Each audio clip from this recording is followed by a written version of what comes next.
Before we begin, I have some thank yous and some fuck yous to say when it comes to this game.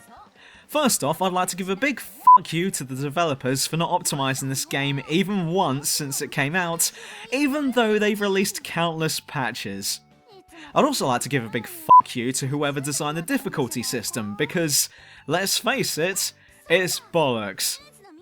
In contrast, I'd like to give a massive thank you to the geniuses who came up with the idea of the latest patch. Loads of new content got thrown in, more options to improve your teams and upgrade your cards, new scouting options, and for not completely doing away with the daily goals and bonuses, though you did kinda get rid of the fun of earning them. Okay. So I talked about this game a little while back, but since then I've encountered some more stuff that pissed me off. They pissed me off so much in fact that I just can't take it anymore, and I'm gonna have to use you, the viewer, as a means of venting out what I fucking hate about this broken piece of shit. Now, I've been playing this game for about a year now, and before you start to look at me funny thinking that I like cute anime girls and probably have a life-size pillow of an anime girl in my room, I'd like to take this opportunity and say, whilst I believe each to their own, I actually have a life and something like that would never interest me. As you can guess from my previous videos, I do watch anime every so often. I think there are some great stories out there, but those ones seem to be surrounded by the dull, the uninteresting, and the unnecessary fanservice spin-off. Carnival Phantasm, I'm looking at you. On the flip side though, despite Love Live being classed in the anime section, I'd say that reading the story side and wanting to watch the anime is like wanting to drink bleach. You may want to feel good and pure inside by the end of it, but in doing so, you're basically trying to kill yourself. I covered this in a video a while ago, but the story is so forcibly nice that I just can't take it seriously.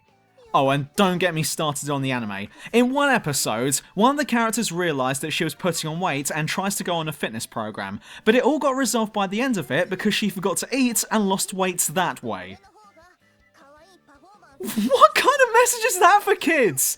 Girls, if you want to lose weight, then just starve yourself. Or better yet, why not eat and then immediately throw up afterwards? That way you won't be hungry, and you'll lose weight. Double win, right? Also, I found it fascinating that one of the girls composes the music via piano, and then that music is then magically turned into a complete song with various instruments and backup groups included. Yeah, avoid the anime like the plague. So, why do I play this game? Well, I'm a sucker for rhythm games. I love the Project Diva series, and I'm not too bad at Rock Band either. Love Live is a free game that allows me to put my rhythm skills to the test on the go. There's a variety of difficulty settings to choose from, and I'll admit that I've really come to enjoy playing on expert level. There's also this card collecting and upgrading system that I enjoy that kind of reminds me of the obsessive-compulsive themes of the earlier Pokemons I felt as a kid. The music is pretty good too, and there's tons of songs to try out. Those factors are what keeps me playing. But I have encountered another issue which is just the absolute worst. What I've encountered is something that could well be the single most hated aspect about any video game ever.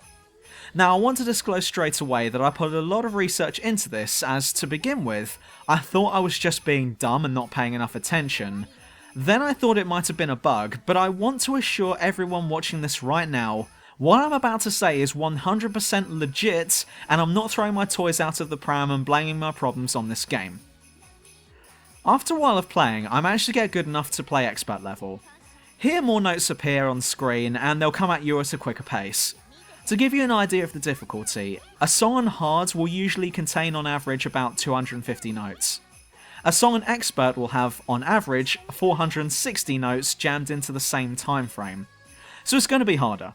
Now, to begin with, I was shit at this mode. I kept messing up and missing notes, but eventually, I got good and started getting full combos. But every so often, something strange would happen.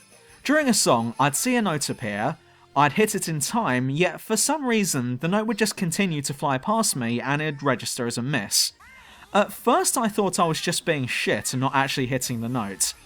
That was until it happened to me in easy modes, where missing in that is pretty fucking impossible if you've just come from playing on expert. At that moment I realised that this game or at the very least, my version of this game, is bugged, but I decided to see if anyone else was having this problem. Turns out there are plenty of people experiencing this, and this is what's infuriating me. When players mess up in a game or are unable to accomplish something, they want it to be their fault.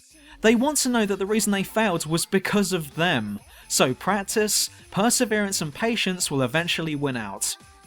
What they don't want is to fail at a game through no fault of their own, and now I find myself in this scenario again. I am unable to get full combos on most expert songs because of this.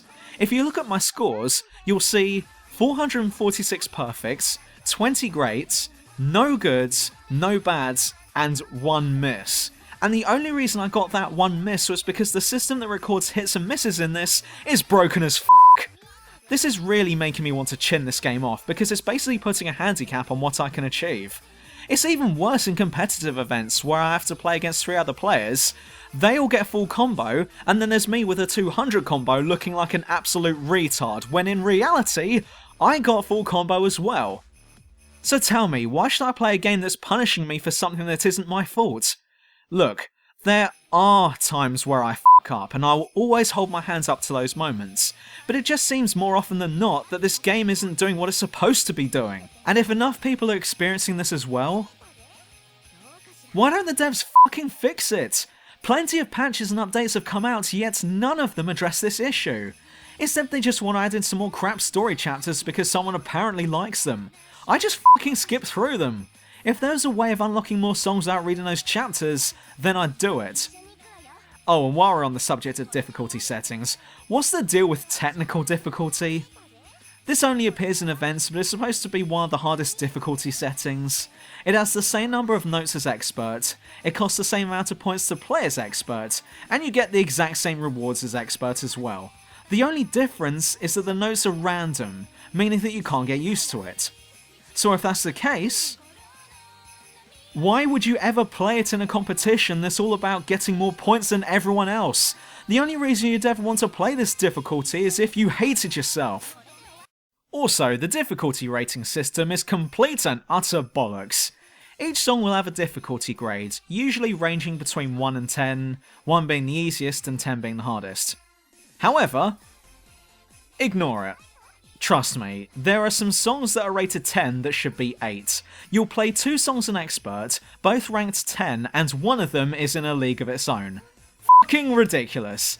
In fact, some of the daily songs on hard mode are far more difficult than most songs on Expert. Anyone else find that? Play Beatin' Angel on hard, and then play Yuki no Reason on Expert, and tell me which is the harder song. By the way, if anyone watching this has played this game before, I've got a question for you. Don't you think the scouting system is corrupt as f***? By that I'm not saying that it doesn't work or anything, but it's one of the biggest cash cows that I've ever seen. This game is a freemium, and the only way it survives is by getting you to make in-game purchases. The only real purchase you can make is a type of in-game currency which you use in scouting. But it's the scouting I have a problem with. Here, by spending that currency, you are allowed the chance of getting rare cards. However, the drops you get are purely based on chance, and there's no guarantee, despite how much real money you spend in-game, that you'll pick up, say, an ultra rare card. I've watched videos online where people have, and I'm not fucking joking here, literally spent around $300 in-game so that they could make a video on them doing a scouting session. In one video, this particular person turned up absolutely nothing. I'm not going to name and shame, but what I will say was that after being bummed out a little by not getting anything in scouting, this person, I'm not fucking kidding, then went and made another $300 in-game purchase, and only then did this person get the card that they wanted. And I was reading the comment section afterwards, and people were saying things like, "Oh my god, you're so lucky." Are you kidding me? This person spent $600 to get one in-game item and you're saying that this person is lucky? They got mugged off. Okay, so that money belongs to the person making the video, and it's entirely up to them how that money gets spent. But what this demonstrates is, A, how fucking ridiculous the scouting system is, and B, that this person is the absolute worst with money. I I once made an in-game purchase here, and after turning up nothing from scouting 10 times, I realised that I had just wasted that money. The scouting system only grants you the chance of getting something good. There's no guarantee. So you could, in theory, spend your entire life savings on this game and never get anything good. And when you start to think about it, this is probably the biggest f*** you any game can give you. It's encouraging you to spend all of your money on it whilst telling you that the probability of getting anything good is slim to none. I'm surprised that the likes of Konami hasn't picked up on this yet. They'd be all over that shit if they knew they could f*** players over to this degree. Now, we've come to the end of the video, and I usually start out by saying, in conclusion, get it, or don't get it, or whatever, but I can't say that this time round. How can I recommend a game when I'm trying to find a reason to quit it? Actually, I'll take it back. Don't get this game. Instead, get MuseSync. It's about $1 to download and it gives you a few songs, but with a one-off purchase you get around 80 songs and they're all f***ing boss. And best of all, you don't have to wait for your music points to regenerate to play them like you do in Love Live. You can play as many of those songs as you want and it's great. So get that game and don't download Love Live. Okay, I'm done. Sometimes I think this life is killing me. I swear sometimes I think this life is killing me.